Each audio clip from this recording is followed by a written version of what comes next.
Oktober is die mooiste maand van die jaar, maar dit is ook Mental Health Awareness Maand. Vanaand gesels ek en ons eie kliniese sielkundige, Dr. Lizelle de Wee, oor die ding wat hulle noem trauma. Baie welkom, is lekker om jou weer hier te hê en soos gewoonlik 'n belangrike kwessie wat ons met jou bespreek. Hoe sou jy vir iemand 'n doodgewone oom of antie in die pad verduidelik wat is trauma? Ek sal sê it's a response. Dis 'n reaksie wat nie noodwendig dieselfde lyk vir almal nie, but it's an emotional response, oftentimes coupled with an initial physical response, and oftentimes that initial physical response is one that is that of shock.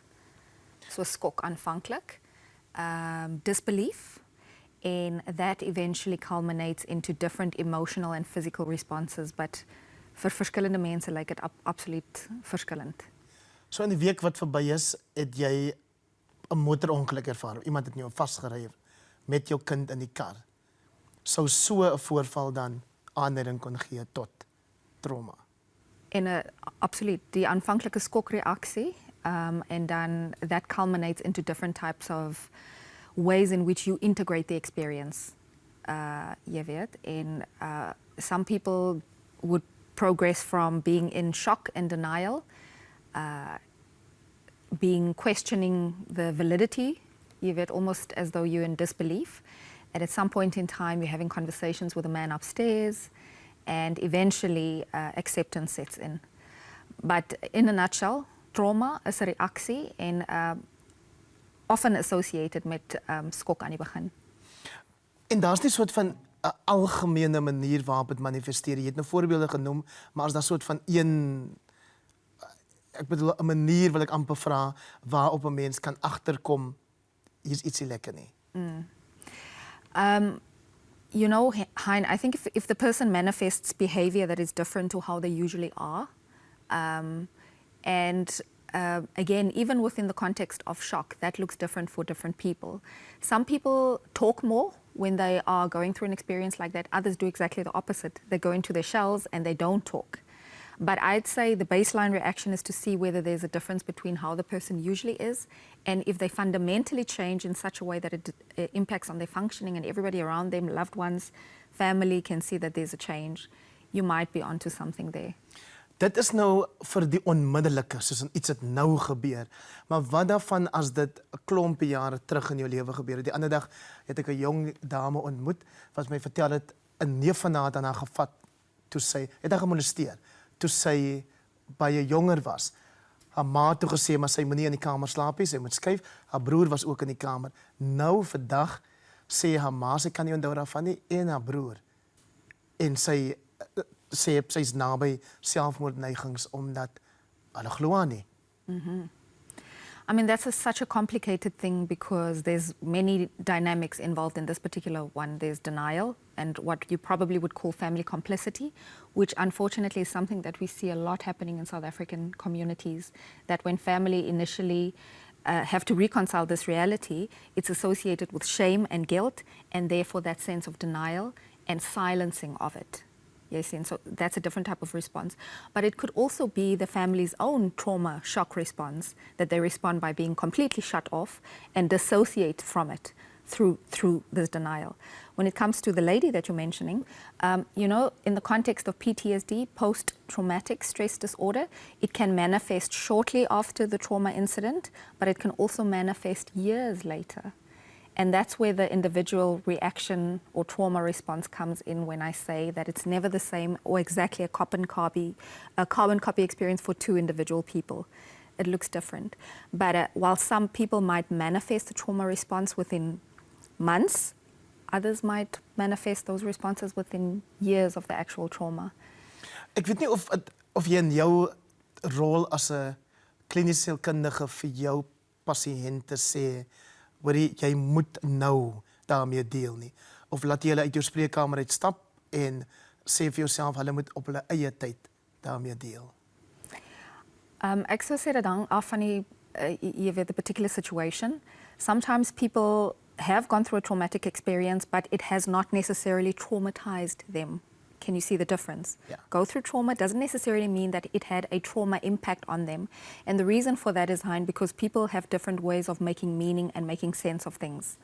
And whilst two people might, for example, be exposed to exactly the same trauma experience, they might not be affected in the same way. So to answer your question, it would depend on the context of the individual person and the individual journey. If it's necessary for their healing in that particular moment, dan sou ek sê, okay, kom ons deel met die ding right here, right now. But sometimes it's not fitting to the context and it doesn't necessitate prioritizing right there and then. So you would time it. Verduidelik dit miskien op 'n manier my eie ervaring hier van einde July, nogal net na my verjaarsdag. Toe ek gesien het hoe 'n man op Caledon homself doodskiet nadat hy sy vrou doodgeskiet het. En so kom ek nou terug by die werk of ek kry boodskappe van mense wat sê, "Jessie, ons het nou gesien wat jy gesien het en is jy alright en wil jy nie liewer met iemand gaan praat nie?" Tot die stasiebevelvoerder op Caledon, kolonel June Marman het gesê, "Maar ek dink jy moet met iemand gaan praat." Maar ek voel dan okay. And again, that points to how individual that experience is for two people, you know. That type of incident, I can only just imagine, Hein, would have been an extremely visual experience.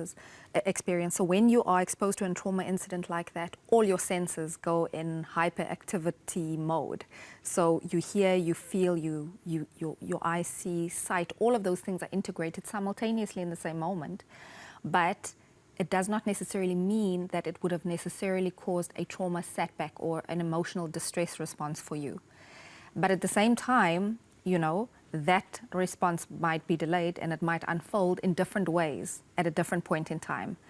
But it's never okay to just assume that two people will be affected by it in exactly the same way. And also the way in which you process that experience might be different to the next person. So in die geval was daar 'n jong dogtertjie wat ook gesien het wat gebeur het. Dis haar ouers, maar ons weet ook, sê nou maar in gebiede soos die Cape Flats of Eldorado Park, dan sê hulle die kindertjies speel sommer baie keer daar rondom die lyke as daar 'n gang shooting was of so iets. Raak jy mens afgestomp dat dit nooit iets aan jou sal doen nie, of kom dit eventually terug later in jou lewe? Ek sou sê op 'n sekere mate there's a form of desensitization that happens when there is exposure to repeated trauma. But again, you know, it's such an individual and subjective thing. Hein, two people can respond to the same incident fundamentally differently. And it might take one trigger event later in life, and later in life can be 2 months later or 20 years later, where something completely unrelated happens and it resurfaces that initial trauma. You understand? So it's such a nuanced individual thing that yes, on the one hand, there is a general experience, but it also depends on the individual context of that person, their circumstances and their support network. Wat doen 'n mens as jy nie geld het, toegang het tot 'n professionele persoon soos jouself nie en jy kan nie na hierdie wellness spas toe gaan nie? Is daar 'n manier om sonder dat jy geld hoef uit te gee, 'n bietjie wellness toe te pas en jouself, wil ek amper sê, op daai manier te help heal as daar trauma was wat jy dalk nie eens van bewus is nie? Yeah. You know, you can have therapeutic moments or psychological experiences, but not necessarily in a professional context. And it can come through the process of just sharing your experience and being heard. Sometimes what people find extremely healing is simply the experience of being heard. That in and of itself is like an emotional bandage of sorts, you know. So reach out to people around you, and that can be family, friends, church members, community people. At some point in time, you might have to assess whether there's a need to seek what we call trauma counseling. Those are usually individuals that are trained to provide emotional emergency work, one could say. They then screen, and from that screening, they can then refer on to an actual, you know, a trained professional. But get support. Bottom line, praat met iemand, you know.